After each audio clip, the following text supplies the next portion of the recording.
It's now conference finals time in the NBA playoffs, so I've decided to keep the NBA themed videos going. Except this time, I'm going to be looking at who I think are the 10 biggest chokers in NBA history. Unlike other videos of mine where I rank things, there really is no one set criteria for what makes a player a choker. It's one of those things that you just kind of know it when you see it. And as a basketball fan, if you've researched and studied and seen as much NBA as I have, there are certain players who, well, you just don't fear in the big moments. So get ready to get your pitchforks out right after this. Before I continue, I want to take a moment to shout out today's video sponsor, HelloFresh. With HelloFresh, you can enjoy the taste of spring with chef-crafted recipes featuring ripe seasonal ingredients delivered right to your door. But HelloFresh does more than just delicious dinners. Not only can you take your pick from 40 weekly recipes, but you can choose from over 100 items to round out your order, from snacks and easy lunches to desserts and pantry necessities. Everything arrives in one box on a delivery day that you choose. No more scouring the grocery store for that one ingredient to complete your recipe. HelloFresh takes away all the hassle by delivering fresh, pre-portioned ingredients so you have exactly what you need and helps you cut down on food waste. Check Save money off your growing to-do list with the help of HelloFresh. It's cheaper than grocery shopping and 25% cheaper than takeout. It doesn't matter if you're not a pro in the kitchen, HelloFresh's foolproof recipes arrive pre-portioned and easy to prepare in just a few steps. For example, I had the firecracker meatballs and they were actually amazing. HelloFresh is for real, trust me. In fact, I believe in HelloFresh so much that I'm going to give you all a gift. Go to HelloFresh.com right now and use code BERRY16 for 16 free meals plus free shipping. Once again, go to HelloFresh.com and use code BERRY16 for 16 free meals plus free shipping. Now back to the video. Number 10, Carmelo Anthony. Melo is a fan favorite for reasons I've never completely understood. I guess people just love watching a guy do a couple jab steps and then settling for a mid-range jumper. Melo is one of the most successful scorers in NBA history, but that's really all he's good at. And honestly, he's not even really good at that in the postseason, which is why he makes this list. You would think that a guy who is a quote-unquote pure scorer would be super efficient in the playoffs when things slow down, or at the very least not see his efficiency fall off of a giant cliff. In 5 separate postseasons, he shot below 38%. In the playoffs for his career, he shoots just 41% and 32% from 3, with an effective field goal percentage of 44.6, which is dreadful. Don't be fooled by his 23 points per game when he's taking a bunch of shots, even by his standards, to get them. Outside of 2009, when his team made the Western Conference Finals, he's won 1 playoff series in a nearly 20-year career. In 16 playoff series total, he has a 3-13 record. And while I don't like using team results broadly to define a player, when you look at how many times Melo has underachieved individually, it does a pretty good job of explaining why his teams have never come close to winning shit. Number 9, Chris Paul. This one is a little bit hard to explain on the surface because when you look at Chris Paul's efficiency and his per game numbers in the playoffs, he's one of the best playoff point guards ever. But remember at the beginning of the video when I said sometimes you just get a feel from watching a player that he's going to find a way to mess it up? That's Chris Paul in a nutshell. His entire career, he has blown massive opportunities to win championships or advance further in the playoffs and failed miserably. And it's been this way virtually his entire career. He blew a 3-2 lead in 2008 versus the Spurs and lost Game 7 at home. In 2009, he lost by a historic margin in the first round. In 2012, he got swept and played like crap in the second round versus the Spurs. In 2013, he blew a 2-0 series lead. In 2014, he choked away an extremely winnable Game 5 in a 2-2 series and lost in 6 to OKC. Of course, you can forget the fact that he helped blow a 3-1 lead in 2015 versus Houston, although I will say this was a little bit more of bad luck on his part. In 2016, he got hurt and his team blew a 2-0 lead. In 2017, he lost Game 7 at home in the first round. 2018, he famously got hurt in the conference finals versus Golden State, went up 3-2. The next year in 2019, he lost in 6 to Golden State in the second round after a miserable Game 5. In 2020 with OKC, he lost in Game 7 in the first round. In 2021, he made it all the way to the finals and blew a 2-0 lead in embarrassing fashion again. But it wasn't done yet. In 2022, in the second round, he had a 3-2 lead over Dallas and lost the last 2 games of the series by a combined 60 points, including a 33-point home loss in Game 7, before again losing in the second round this year with Phoenix after missing most of the series versus Denver with injury. Simply put, you cannot rely on Chris Paul in the postseason. Number 8, Joel Embiid. Some might say it's too early or a little bit of recency bias to put Embiid on this list, but to me, I don't think so. Can anybody tell me what his best postseason moment of his career is thus far? I mean, seriously, come on. Embiid Embiid is 29 years old and he's never made a conference finals, but it goes just beyond that. In fact, Embiid has won to this point just one playoff series in his career where he played in every win. In 3 of his 4 playoff series wins, he missed a game with injury. In almost every single postseason of his career, his points per game and efficiency have dropped off markedly from the regular season. Embiid supporters will say, well, he's been hurt most of his career in the playoffs, and to that I say, doesn't that just strengthen my argument? You can't rely on him to be healthy in the most important games, and even when he does play, he falls off of a cliff individually. He's had 3 separate chances to get to a conference finals and is 0-3 in Game 7s. There's obviously still time for him to turn it around and win, but thus far, he has been one of the biggest playoff droppers of any superstar in NBA history. Number 7, David Robinson. It absolutely pains me to do this to a troop, but there's no way around it. David Robinson was a playoff choker. Because he's such a class act, and because he has 2 rings, which he won as the obvious second banana behind Tim Duncan, people seem to forget that David Robinson really stunk in the playoffs by his legendary standards. He made the playoffs 12 different times, and 9 out of 12 times he saw his points per game drop. But it wasn't just the per game averages that suffered, his efficiency suffered mightily as well. In 14 regular seasons, he shot below 50% just twice, whereas in the playoffs, he shot below 50% 8 out of 12 times. I would say that if not for Tim Duncan, David Robinson would be most remembered for getting the crap kicked out of him by Hakeem Olajuwon in the 95 Western Conference Finals, which, by the way, is the only time Robinson's Spurs ever made a conference finals without Duncan, despite consistently being one of the better teams in the league during the regular season. Simply put, the Admiral played too much like the Private in the postseason. And that's not a sex joke, it's a military ranking joke, I swear. Number 6, Patrick Ewing. Unlike David Robinson, Patrick Ewing wasn't lucky enough for his team to stumble into Tim Duncan to help him win 2 rings at the end of his career. As is a common theme with most of the players on this list, Ewing not only saw a massive decrease in per game production, but also efficiency come playoff time. In 13 seasons with the Knicks, he saw his points per game drop from the regular season to the playoffs 10 out of 13 times. He also was a 51% career shooter in the regular season with New York before dropping to 47% in the playoffs. It might not seem like a big difference, but once you add it up across 135 playoff games, it stands out, especially in the 1994 NBA Finals, which was the closest Ewing ever came to winning a ring, where he had 132 points on 160 shot attempts. Ewing gets a pass from a lot of people because he quote-unquote ran into MJ, but basically the guy never ever stepped up his play in big moments, whether or not he was playing against Jordan. Simply put, Patrick Ewing was the biggest reason Patrick Ewing never won a ring. Number 5, Chris Webber. No matter how hard he tried, Chris never outran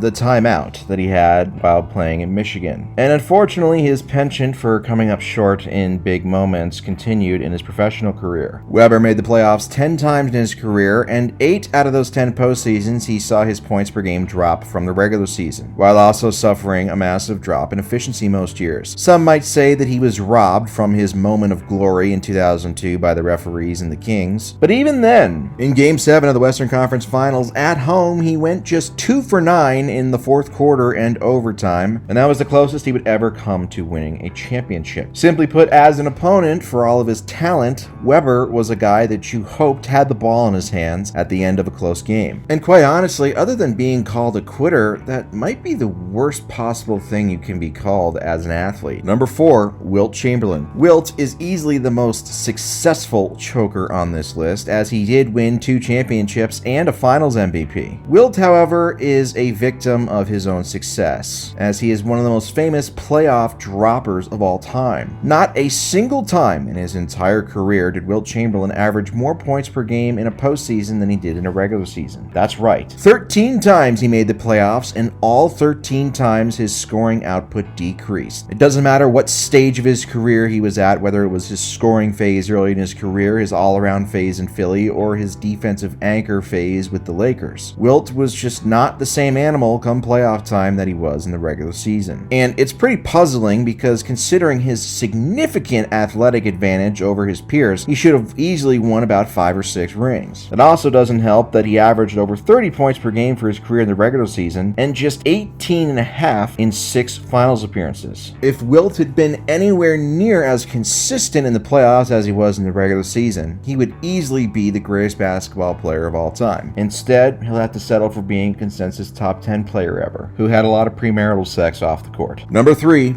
DeMar DeRozan. There are some players who, for whatever reason, just are not good in the playoffs, and DeMar DeRozan is unfortunately one of those guys. And it's very odd because one would think that with his mid-range repertoire and his footwork and ability to make tough shots, that he would fit right in the playoffs when it slows down and becomes more of a half-court game. But instead, it's the opposite. He goes from being a 47% shooter in the regular season to a 42% shooter in the playoffs. And it's not like he's shooting many threes either. In 7 playoff appearances, he shot over 44% just one time, including 4 times shooting below 42% and 2 times below 40%. But his struggles go just beyond per-game averages. In 7 postseasons, not one time has his team ever had a positive net rating with him on the court or a better rating with him on the court than they do off the court. Overall, in 63 career playoff games, he has a negative 11 on-off rating, which, trust me, is very, very bad. Fair or not, and I think it's mostly fair, the fact that the Raptors went from being playoff chokers to NBA champions the moment they replaced DeRozan with Kawhi Leonard says a lot